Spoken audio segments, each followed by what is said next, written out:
सब कुशल मंगल होगा वत्स। और चलो अभी हम आज की सभा आगे बढ़ाते हैं। पंडित जी, आपसे कुछ बात करनी थी। बोलो बेटा, क्या हुआ?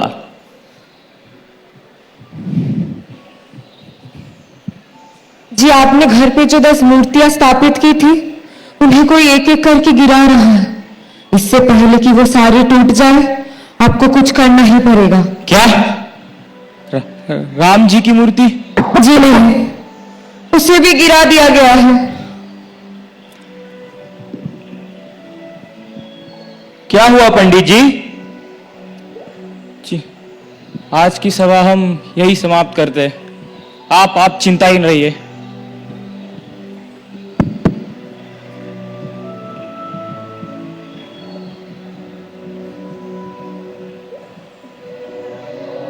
ये क्या कह रहे हो? क्या हुआ उन्हें? जो ये सब पकड़े गए हैं, उनमें से कुछ पर मुकदमा चल रहा है, तो किनको कारावास की सजा हुई है। राम प्रसाद बिजली जी पर भी मुकदमा चल रहा है। असंभव! वे सब तो छुपने में माहिर थे। वे कैसे पकड़े जा सकते हैं? इसीलिए सबके खिलाफ बयान दे दी है। धोखा किया गया है हमारे साथ। धोखा? अब तो साहब को खुद चलकर देखना पड़ेगा। नहीं, लेकिन सरकार ने आपके ऊपर बहुत बड़ा इनाम लगाया है। अगर किसी ने आपको देख लिया तो सही नहीं होगा। बर्बाद गुलिस्ता करने को बस एक ही उल्लू काफी है। अंजाम गुलिस्ता क्या होगा जब हर डाल पे उल्लू बैठा है। उस गद्दार की आंखें देखनी है मुझे। नमक हरामी की सीमा देखनी है मुझे। मैं देखना चाहता हूं इंसान अपनी वफादारी और अपना ईमान गिराने के बाद भी कैसे खड़ा हो सकता है। इन हाथों पर सिर्फ विदेशियों का ही नहीं, इस देश में पल रहे उन देशद्रोहियों का भी खून होगा।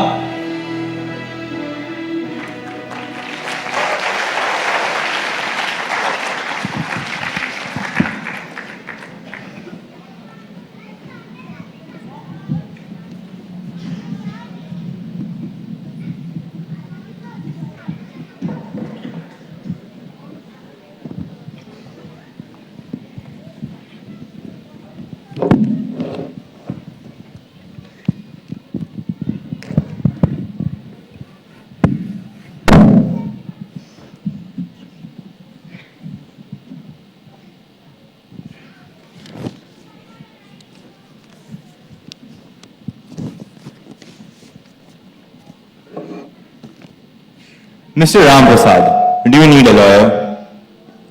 I don't need a lawyer, Your Honor. I will defend myself. From which university you have taken the degree of law? A kingmaker doesn't require a degree.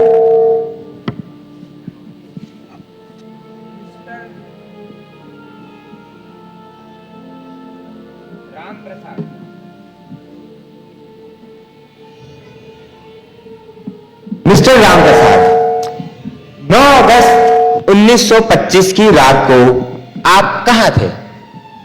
मैं एक राजनीतिक आंदोलन में था। राजनैतिक आंदोलन? ये कहे कि आप मासूम लोगों की जिंदगी के साथ खिलवाड़ कर रहे थे। आप एक यात्रियों से भरी ट्रेन पर डाका डाल रहे थे। मैं इसे डाका नहीं कहता। अपने निजी स्वार्थ को आप क्या कहते हैं राम प्रसाद जी? वो बस एक विद्रोह था, योर ऑनर। बस कीजिए इसमें जी।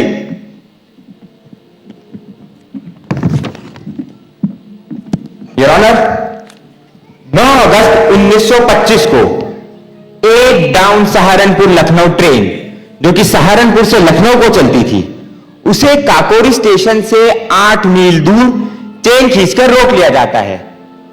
उसमें से 10 नकाबपोश लोग उतरते हैं, रेलवे संरक्षणों पर हमला करते हैं और सरकारी खजाना लूट लेते हैं। और उन 10 लोगों का नेतृत्व कर रहे थे हमारे राम प्रसाद जी। तो राम प्रसाद जी, ये बताइए कि किन मुआयनों में आपको ये डकैती कम और आंदोलन ज्यादा लग रहा था? मुझे तो इसमें साफ आपकी और आपकी मंडली की स्वार्थ नजर आता है। हमने किसी पर भी हमला नहीं किया था, योर ऑनर, और इसमें हमारा कोई निजी स्वार्थ नहीं था। ब्रिटिश सरकार के खिलाफ हो रहे आंदोलनों को सरकार वित्तीय रूप से सहायता देना हमारा एकमात्र उद्देश्य था। बात रही आपके सरकारी कर्मचारियों पर हमले की, तो वो हमने सिर्फ खुद के बचाव के लिए किया था, ना कि किसी की जान लेने के लिए। कमाल की बात है बिस्मिल जी। योर ऑनर, शायद बिस्मिल जी ये बताना भूल गए कि जो हमला इन्होंने अपने निजी बचाव के लिए किया था, उसमें एक मासूम की जान भी चली गई। न सिर्फ इतना, वो गोली स्वयं राम प्रसाद जी की ही बंदूक से निकली थी। क्यों राम प्रसाद जी? पहली बात तो ये योर ऑनर कि हमला हमने जानबूझकर नहीं किया था, वो महज एक हादसा था, ना कि कोई सोची समझी साजिश, जिसके लिए हमें खेद है। उस ट्रेन में बैठे सभी यात्री मेरे हिंदू के भाई बहन थे, मेरे ही साथी थे वो। और दूसरी बात की योर ऑनर, गोली मेरी बंदूक से नहीं चली थी। ये क्या बात कर रहे हैं राम प्रसाद जी? योर ऑनर, मैं इस कोर्ट में आई विटनेस के रूप में किसी को बुलाने की इजाजत चाहता हूं। इजाजत है। Please bring mister Banwarilal into the witness box.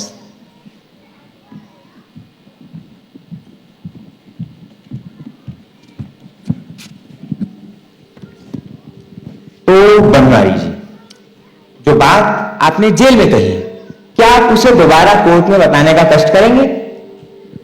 जी, जो पैसा आता था उससे ये अपने परिवार का पालन पोषण किया करते थे, और जो बच जाता था वो बाकी सदस्यों में बट जाता था। झूठ झूठ बोल रहा है योर ऑनर, ये खुद को बचाने के लिए झूठ बोल रहा है। कैसा झूठ? योर ऑनर, ये हमारी समिति के ऐसे सदस्य थे जिनको सबसे ज्यादा पैसा दिया जाता था।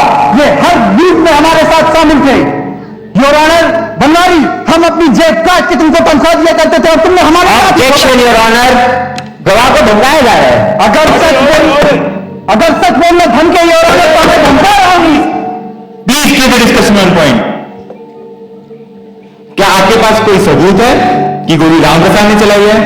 जी हाँ योर ऑनर, मैं इस कोर्ट में एक और आई विटनेस को बुलाने की इजाजत चाहता हूं। Proceed. Please bring mister Banarasi Lal into the witness box.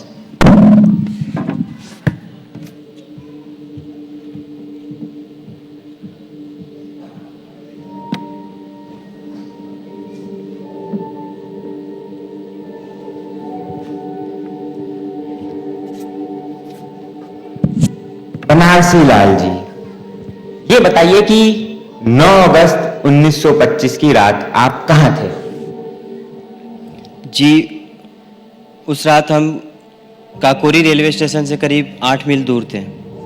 आप वहां क्या कर रहे थे? हम वहाँ एक सरकारी ट्रेन लूटने गए थे। क्या आप अकेले थे या कोई और भी था आपके साथ? जी नहीं, मेरे साथ और 9 लोग भी थे। बनारसी जी, क्या सोचकर आप ट्रेन लूटने चले गए? जी, हमसे कहा गया था कि यह एक राजनीतिक गैर हिंसात्मक आंदोलन है, इसी कारण उसमें चला गया। गौर फरमाइए योर ऑनर, गैर हिंसात्मक यानी कि नॉन वायलेंट। लेकिन बनारसी जी, फिर भी हिंसा हुई और एक जान भी चली गई। आप ये बताइए कि उस रात हुआ क्या था? जी, उस रात से पहले बिस्मिल जी कुछ डकैतों के साथ हमारे यहाँ रहने आए थे। इन्होंने हमसे रहने के लिए जगह मांगी, लेकिन हमारे पास जगह थी नहीं, तो इन्होंने हमें कुछ पैसे दिए और किराए पे घर लेने को। माफ कीजिए ऑनर, बनारसी जी पूरी गाथा कोर्ट को पता है। आप बस ये बताइए, चोरी वाली रात को क्या हुआ था? जी, चोरी वाली घबराइए ना बनारसी जी, मैं हूं ना, बोलिए। जी, चोरी वाली रात को करीब 8 बजे हम ट्रेन लूट रहे थे। हमसे कहा गया था किसी प्रकार की हिंसा नहीं करनी है, लेकिन जैसे ही हम ट्रेन लूटकर वापस जा रहे थे, मुझे गोली की आवाज सुनाई दी। फिर मैंने चारों तरफ देखा, लेकिन मुझे किसी के हाथ में बंदूक नहीं दिखाई दी। इसका मतलब गोली जमीन से नहीं चलाई गई थी ऑनर। बनारसी जी, आप बताइए कि उस वक्त राम प्रसाद जी कहां थे? जी, ये छत से निगरानी कर रहे थे। छत से निगरानी कर रहे थे। योर ऑनर, मेरे पास है मिस्टर अहमद अली की पोस्टमार्टम रिपोर्ट। ये वही मासूम है जिसकी उस रात बेरहमी से हत्या कर दी जाती है। इसमें साफ लिखा है कि वो गोली ऊपर से चलाई गई थी और उस वक्त ट्रेन की छत पर स्वयं राम प्रसाद जी और उनके साथ अशफाकुल्ला खान थे, जिससे साफ साबित होता है कि गोली राम प्रसाद ने ही चलाई थी। Mr. Ram Prasad, would you like to say anything in your defense? मैं गवाह से कुछ सवाल करना चाहूंगा your honour. Proceed.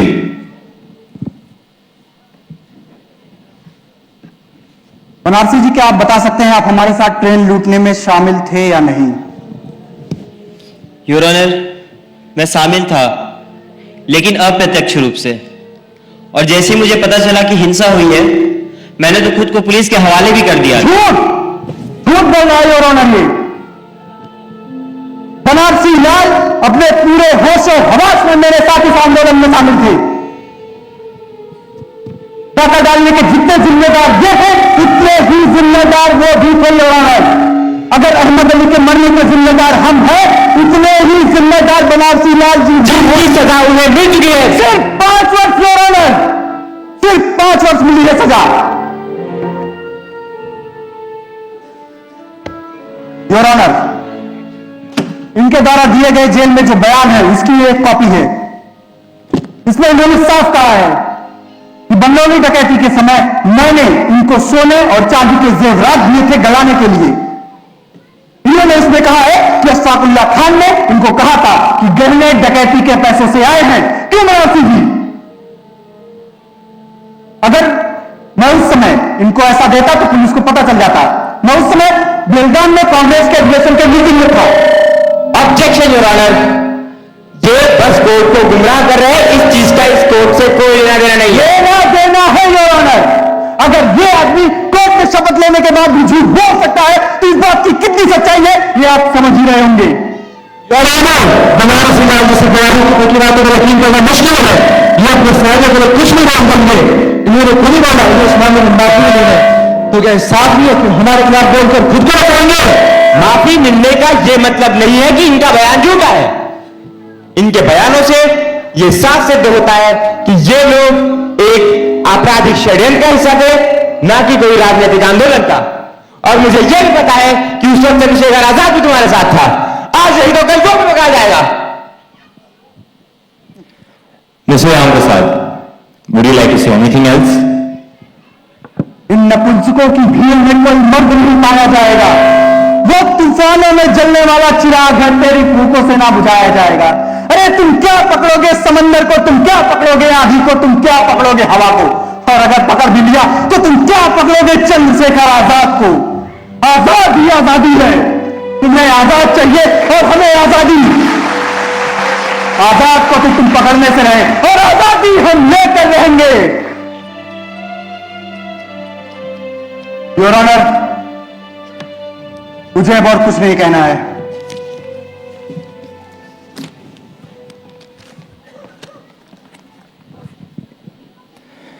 In the matter regarding the Kakori incident, the prosecution having proved its case, this court convicts Ram Prasad Bismil, Rajendra Lahiri and Ashfaqullah Khan under sections 121A, 120B and 396 for revolting against the state, dacoity and taking the life of an innocent man, and hereby sentences them to death.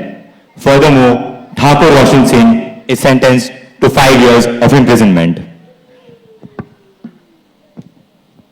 बसवान, तो खुशनसीब है मेरे यार, तेरे धर्म में दोबारा जंग लेने की आजादी है। मैं मुसलमान हूं, पुनर्जन्म की बात भी नहीं कर सकता, लेकिन हाँ, अगर कहीं खुदा मिल जाता तो ज्वाली फैला लूंगा और जन्नत की जगह पुनर्जन्म मांगूंगा इस देश की आजादी के लिए।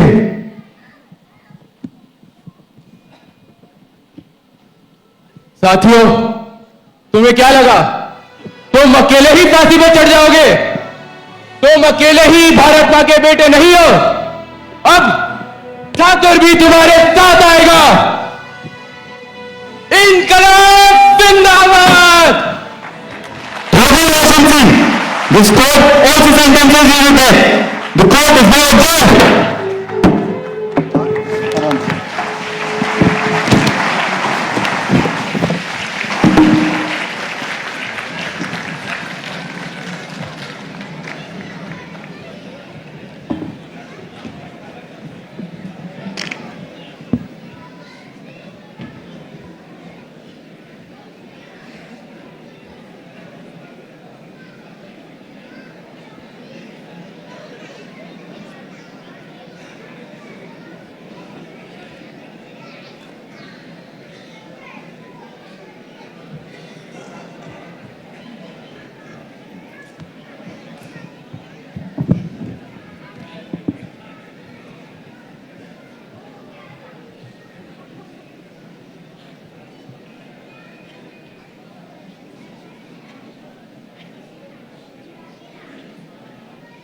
आजाद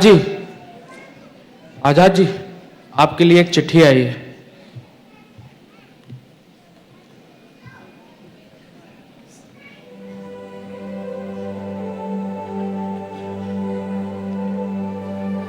शायद ये मेरा आखिरी खत है किसी को भी।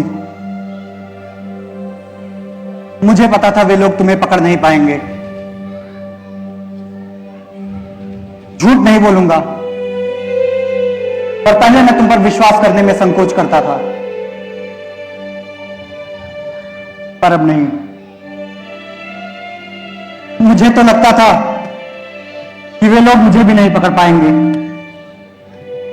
पर जिन्हें हम हार समझे थे गला अपना सजाने को, वही अब नाग बन बैठे हमारी काट खाने को।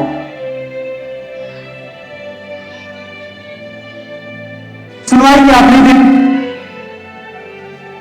कोर्ट में मैंने उन गद्दार, एहसान फरामोश, कायर और उन गोरों के बीच एक आजाद नजर को पहचान लिया था।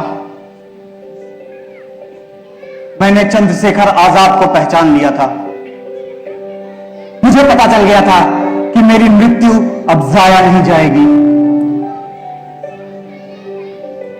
महसूस हो रहे हैं वादे फना के झोंके, खुलने लगे हैं मुझ पर असरार जिंदगी के। बारे लम उठाया रंगे निशात देता, आए नहीं है यूं ही अंदाज बेहशी के। वहां पर दिल को सबके, जान को नजरे जफा कर दे। मोहब्बत में है ये लाजिम कि जो कुछ हो फिदा कर दे। अब तो यही एक इच्छा है कि बहे बहरे फना में जल्द यारब लाश बिस्मिल की है की मछलियां भी जोहरे शमशीर कातिल की। समझ कर कूकना इसकी जराए दागे नाकामी। बहुत से घर भी हैं आबाद इस उजड़े हुए दिल से, बहुत भी घर भी हैं आबाद इस उजड़े हुए दिल से। तुम्हारा प्रिय राम प्रसाद बिस्मिल।